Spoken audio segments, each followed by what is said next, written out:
বন্ধুরা, তোমরা কি জানো একজন মানুষের জীবন বদলে যেতে পারে মাত্র 30 দিনে? কিন্তু সবাই পারে না, কারণ তারা জানে না নিজের মস্তিষ্ক আসলে কিভাবে কাজ করে। তুমি হয়তো অনেকবার চেষ্টা করেছো অভ্যেস বদলাতে, ফোকাস হতে, নিজের লাইফ আপগ্রেড করতে, কিন্তু কয়েকদিন পরেই আবার আগের জায়গায় ফিরে গেছো, কারণ তুমি ব্রেনের ডার্ক সাইকোলজি বুঝতে পারোনি। যদি তুমি বুঝতে পারো ব্রেন কখন পরিবর্তন নেয়, কেন নেশায় পড়ে, কেন আলসেমি ধরে, আর কিভাবে নতুন অভ্যেস শেখে, তাহলে তুমি 30 দিনের মধ্যেই পুরো জীবন পাল্টে ফেলতে পারবে। আজ আমি 30 দিনের যাত্রাকে 3 ভাগে ভেঙে দেখাবো। যদি তুমি এই 3টে স্টেজ ফলো করো, তাহলে তোমার ব্রেন হয়ে উঠবে ফোকাসড, কন্ট্রোলড এবং শক্তিশালী। প্রথম 10 দিন ডোপামিন কাট। এটা সবচেয়ে কঠিন সময়।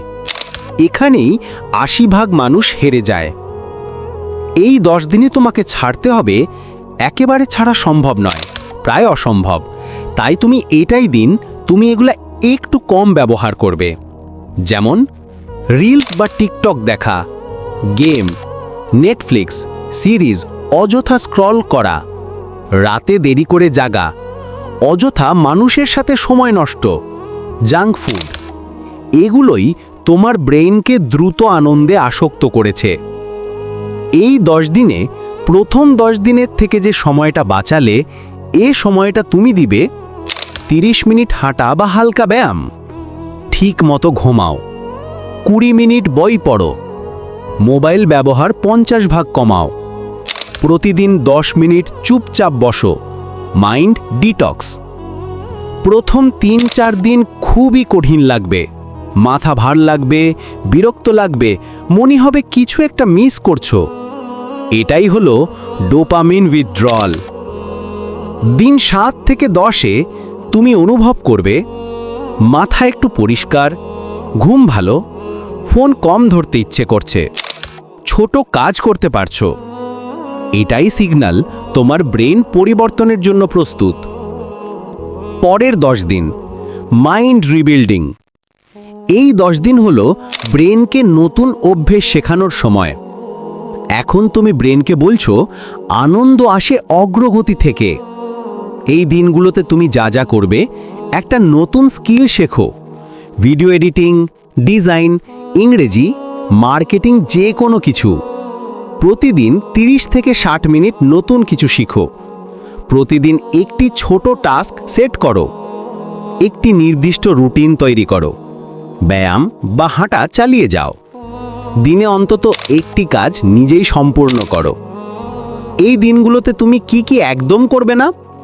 পুরনো নেশায় ফেরা, কাজ ফেলে রাখা, খুব বেশি মোবাইল ব্যবহার, রাত জাগা, স্ক্রলিং দিয়ে ব্রেনকে আবার নষ্ট করা।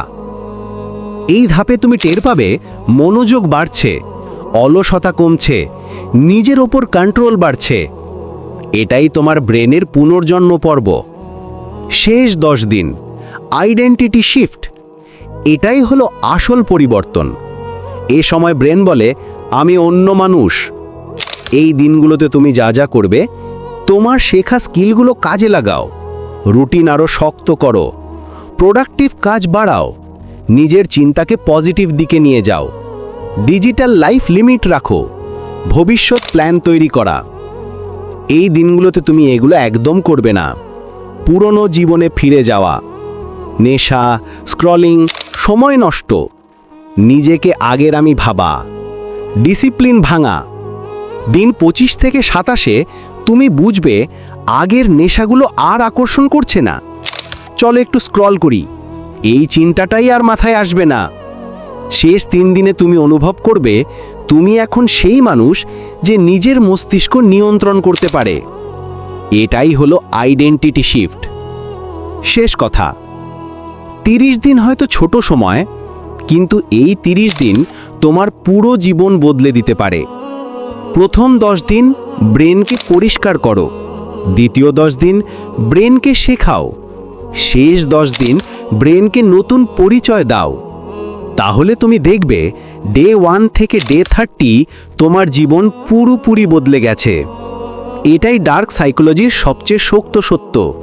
যে নিজের মস্তিষ্ককে নিয়ন্ত্রণ করতে পারে তার জীবন তার হাতেই থাকে।